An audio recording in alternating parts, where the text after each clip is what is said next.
Mesdames et messieurs, bonjour. Bienvenue à cette causerie débat organisée par l'AJSF, l'association pour une jeunesse sans frontières, et qui a comme thème la place de la jeune fille au sein de l'éducation scolaire au Niger. Donc pour cette discussion, nous avons deux jeunes femmes à notre disposition qui vont un peu parler et nous donner leur avis par rapport à cette question. À ma droite, nous avons Ramatoulaye Aliosanda Almou, qui est en 6e année de médecine en pharmaceutique, plus exactement à l'université Abdou Moumouni, vice-présidente chargée de la commission scientifique de l'association des étudiants en pharmacie du Niger, donc AEPAN. Ramatoulaye est également présidente du club botanique de la faculté. Elle travaille également pour Dramsarl, une société spécialisée dans l'agroalimentaire, en tant que directrice marketing, membre des Amazones AEEN, c'est ça. Et aussi Matassa Business Club MBC de l'association des entrepreneurs du Niger. Et à ma gauche, nous avons Agling Aoussou Marie-Madeleine, qui est étudiante en 2e année en project management. Elle est aussi une alumni du centre régional de Yali Dakar, qui s'était passé l'année passée en 2019 si je ne me trompe pas. Donc ces deux jeunes filles vont discuter sur deux thèmes bien donnés. Alors pour ce début, nous allons démarrer avec Marie-Madeleine, qui a comme thème les causes de l'abandon des études des jeunes filles au Niger.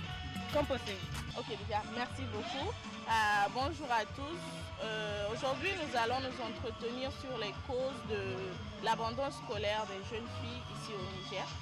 Déjà, c'est un sujet très pertinent et complexe. Je pense aussi que plusieurs personnes ont intervenu par rapport à ce thème-là, bien avant moi. Les causes que je vais évoquer ici ne sont pas méconnues. Ce sont des causes qui reviennent tout le temps. On les connaît déjà. Donc je vais partir sur 3 points essentiels, 3 points principaux pour parler de ces causes-là. Premièrement, je parlerai d'abord de conditions de vie précaires dans les ménages africains en général et dans la région subsaharienne en particulier. Donc nous sommes, ce n'est qu'un secret pour personne qu'ici au Niger,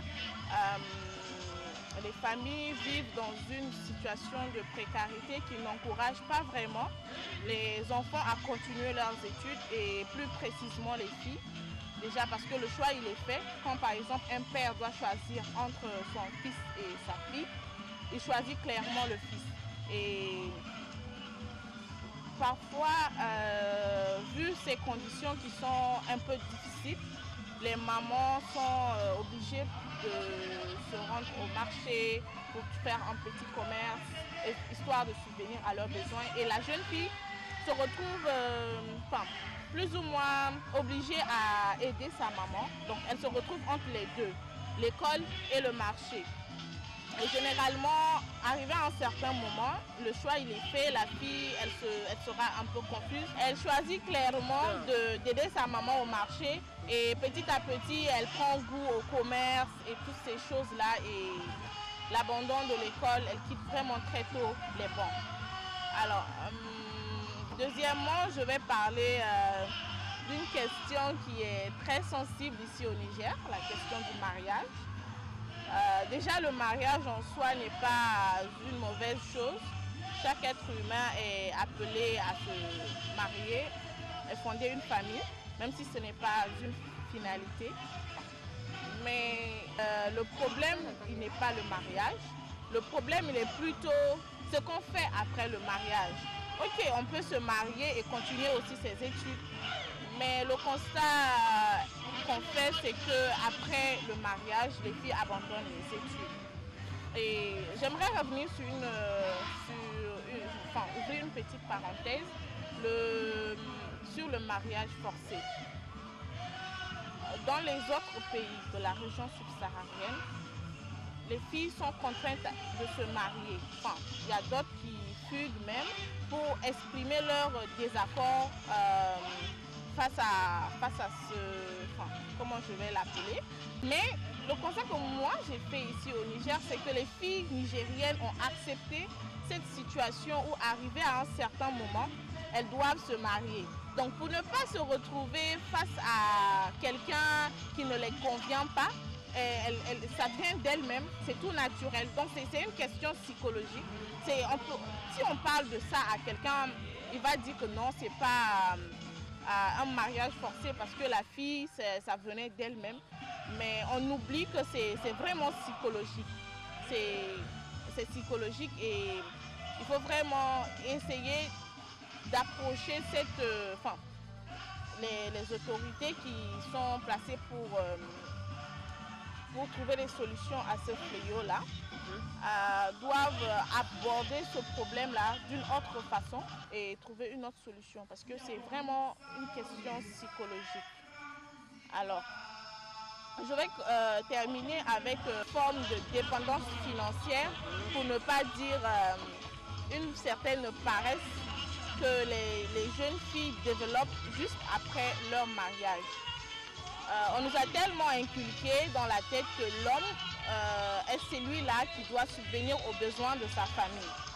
Et les jeunes filles, dès qu'elles se trouvent un mari et qu'elles sont mariées, elles disent bon, pourquoi continuer mes études? Déjà, j'ai un homme qui va subvenir aux besoins de ma famille, de mes enfants et tout, donc je reste à la maison. Et les filles sont réduites à ce statut-là de mère, de statut-là d'épouse, qui sont tout le temps à la maison. Alors que le mariage ne devrait pas être perçu de cette façon-là. Il ne devrait pas être une prison pour la femme, il devrait être pour elle une façon pour elle de s'épanouir. Parce que tu n'es pas qu'une femme à la maison, tu es une épouse, tu es une mère et tu dois être épanouie.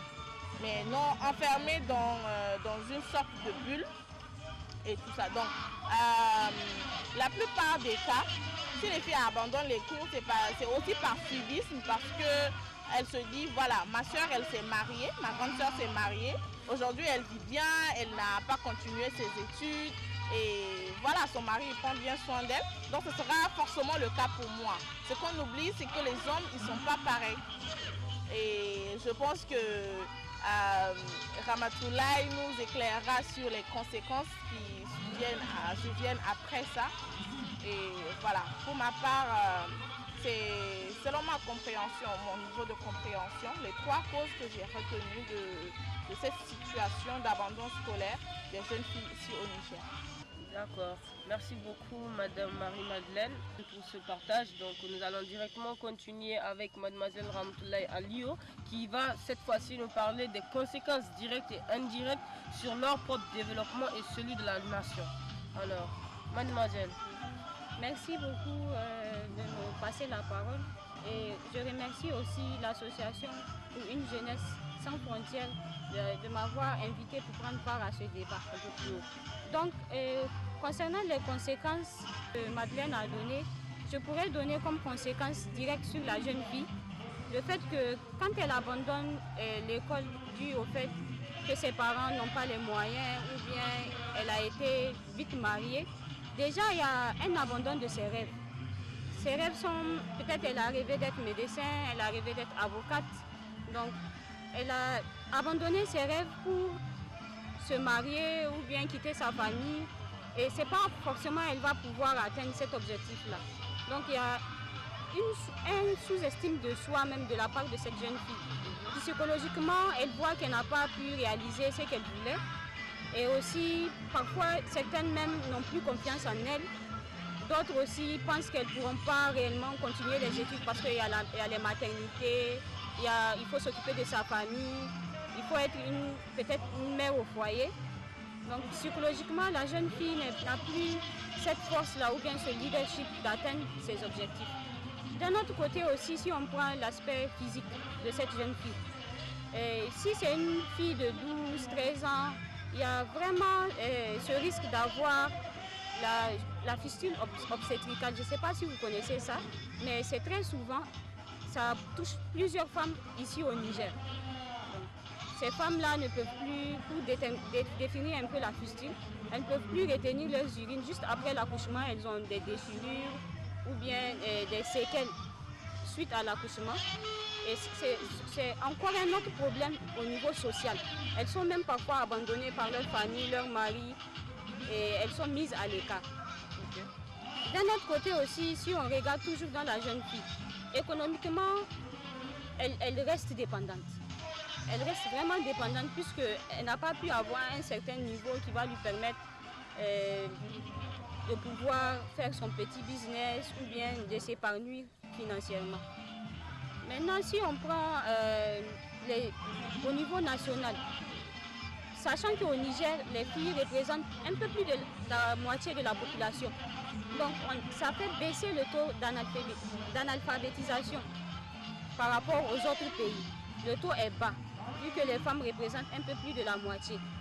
Et là, ça a des conséquences sur l'indice de développement humain du pays. Le pays est classé dans les, on va dire presque dernier dans le monde, dû au fait que le taux d'analphabétisation n'est pas haut. Et dans une étude faite, le taux d'alphabétisation au Niger est trop bas parce que les femmes représentent au moins un peu plus de 50% de la population. Okay. Et là, éduquer les filles est vraiment important. Cela va nous permettre au niveau national d'avancer notre indice de développement humain par rapport aux autres pays. Malheureusement, on est sous-classé à cause de ces facteurs-là. Malgré tout, il faut aussi voir l'autre conséquence au niveau santé, puisque ça nous fait augmenter un fort taux de natalité. Et vous savez qu'au Niger, les femmes en moyenne ont 7,5 enfants. Donc c'est vraiment beaucoup. Une fille qui se marie à 12-13 ans, pour les maternités, je vous laisse imaginer. Elle peut se retrouver avant la ménopause avec 11 jusqu'à 14 enfants. Et là, c'est vraiment pas évident.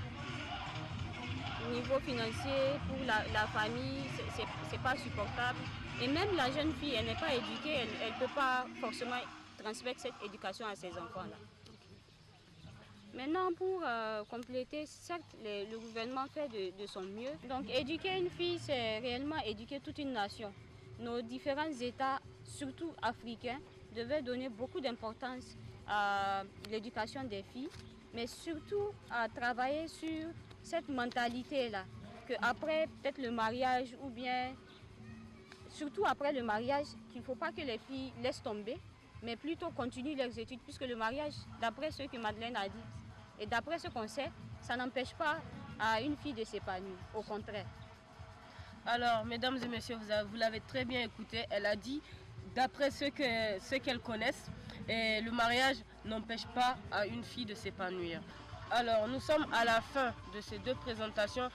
Laissez-moi vous rappeler que Marie-Madeleine a parlé des causes de l'abandon des études de la jeune fille ici au Niger. Et Ramatoulaye a parlé des conséquences directes et indirectes sur leur propre développement et celui de la nation. Maintenant, j'ai une question qui est adressée à Marie-Madeleine. Au cours de votre présentation, vous avez évoqué l'abandon des filles pour l'école. Maintenant, j'aimerais savoir, l'abandon des études vient de la fille ou bien des parents? Est-ce que c'est les parents qui obligent la fille d'abandonner ou bien c'est la fille qui prend la décision elle-même d'arrêter les études ou bien c'est l'environnement qui pousse la fille à arrêter ses études? Merci pour cette question. Je pense que les responsabilités sont vraiment partagées. Elles viennent des trois côtés. Des parents, c'est lorsque ce sont ces parents-là qui forcent leur fille à se marier. On te trouve un prétendant, on te dit voilà, marie-toi. Parce que les responsabilités sont vraiment partagées. D'un côté, ça vient des parents, d'un côté, ça vient de la fille elle-même, d'un côté, ça vient de l'environnement. Mais je pense que du côté de la fille, c'est certainement parce qu'elle subit une certaine pression venant de sa famille et aussi de son environnement. Vous savez, pour une fille qui est à l'école, qui a des rêves, qui a des objectifs, des ambitions, c'est vraiment difficile de quitter les bancs de l'école. Si tu donnes à ta fille les conditions nécessaires de travail, si tu l'encourages comme il le faut, je pense que c'est vraiment difficile.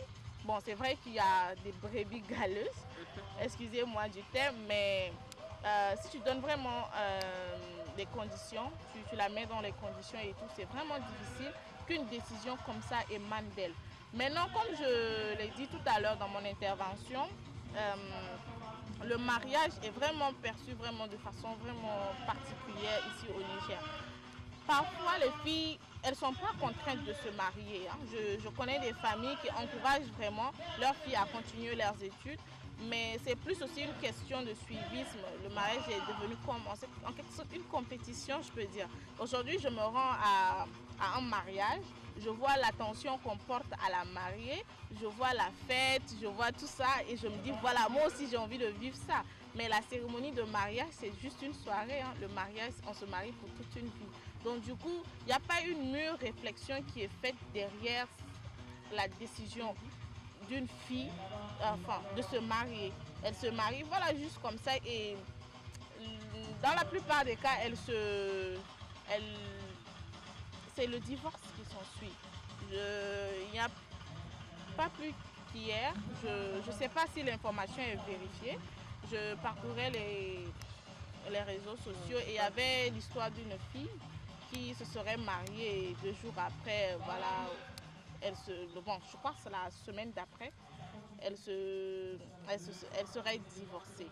Oui, donc, du coup, je ne sais pas si l'information elle est vérifiée, mais il y a eu beaucoup de ces cas-là. Bon, c'est vrai, une semaine, c'est quand même trop proche, mais j'ai vu des cas où 2 mois, 3 mois, 4 mois après le mariage, c'est le divorce qui s'ensuit. Donc c'est vraiment, le mariage doit être pris vraiment au sérieux parce que c'est vraiment une question délicate. Donc la fille, elle peut décider de se marier. Maintenant, les parents, avec ou sans la pression de sa famille. Maintenant, il y a des familles aussi qui obligent leurs filles à se marier. On te trouve un prétendant, voilà, marie-toi. Et on te dit que voilà, toi tu es une femme, tu dois rester à la maison. Du coup, arrête tes cours. Et aussi, il y a aussi la pression sociale et tout. L'homme, il va dire, voilà, on sait déjà, les hommes, de nature, sont très orgueilleux. Donc, il va te dire, non, moi je suis l'homme, tu vas continuer tes études, aller jusqu'où et tout, tu vas me manquer de respect, toutes ces choses-là. Ça contribue vraiment à l'abandon des bancs de l'école par les jeunes filles. J'espère que j'ai répondu à votre question. Oui, bien plus encore. Merci Marie-Madeleine d'avoir répondu à cette question. Alors, avant de terminer, j'ai une dernière question pour Ramatoulaye. Permettez-moi, j'aimerais que vous me donniez en une phrase, selon vous, comme on a actuellement comme thème la place de la jeune fille au sein de l'éducation du Niger, qu'est-ce que l'État nigérien doit faire? Quelles précautions l'État nigérien doit prendre pour que la fille ait une place, la place qu'elle mérite dans cette société? Merci pour cette question. Selon moi, l'État nigérien doit plus s'accentuer sur l'éducation psychologique des familles. Parce que en réalité, c'est les familles et aussi les jeunes filles elles-mêmes, parfois qui abandonnent leur éducation. Elles se disent, bon, je suis maintenant mère au foyer ou je suis mariée, je dois plus m'occuper de ma famille et comment le faire? Je reste à la maison. Or, nos parents même, si je peux le dire, sont des exemples concrets, surtout nos mères, de femmes éduquées, épanouies dans leur foyer et qui ont réussi également. Et c'est grâce à elles-mêmes, je peux le dire, que nous-mêmes on a réussi d'un certain côté. Donc éduquer les familles, éduquer les filles à comprendre qu'elles peuvent continuer leur éducation, arriver à un certain niveau, ou bien aller jusqu'au doctorat entre griffes. Mais ça n'empêchera pas qu'elles s'occupent de leur famille. Donc c'est ça qu'il faut un peu voir. Travailler sur le mental des familles, des filles, pour leur faire comprendre que tout est possible. Tout doit venir d'elles-mêmes.